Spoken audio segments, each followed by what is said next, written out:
Message de Monsieur Kader Arif, secrétaire d'État auprès du ministre de la Défense, chargé des anciens combattants et de la mémoire. Aujourd'hui, la France est rassemblée pour commémorer la fin de la Deuxième Guerre mondiale en Europe.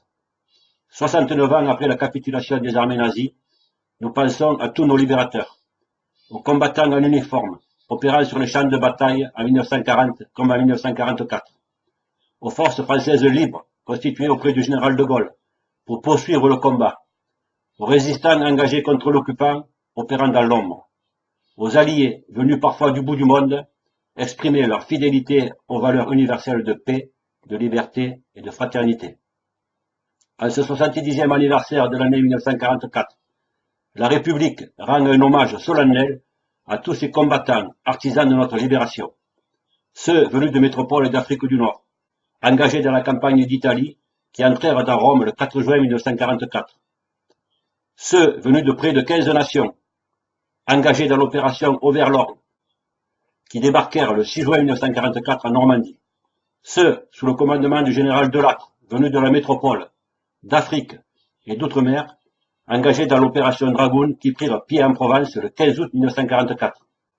Ils nous montrent ce que signifie le courage des hommes et l'esprit de solidarité. C'est par eux que la République, qui n'a jamais cessé d'exister, s'est incarnée pendant 5 ans. C'est à eux tous que nous devons ce 8 mai 1945. Le général de Gaulle l'a dit en ces termes ce jour-là.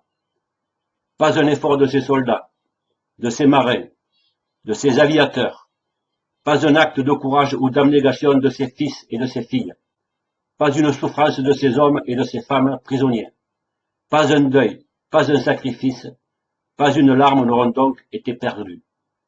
70 ans après, nous pensons aussi à tous ceux que les champs de bataille et la répression menée par l'occupant n'ont pas emportés, à tous ceux qui sont revenus des camps de concentration et d'extermination, nous comptez l'horreur. Ce souvenir est un devoir et une nécessité. C'est pourquoi les anciens combattants et les anciens résistants seront mis à l'honneur. Ils témoignent du passé, ils donnent un sens à notre présent, ils éclairent notre avenir.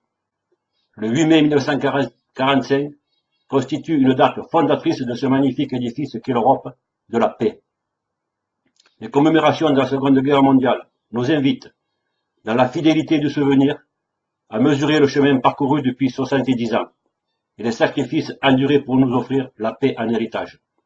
Cette paix a un nom, un espace, une histoire, c'est l'Europe.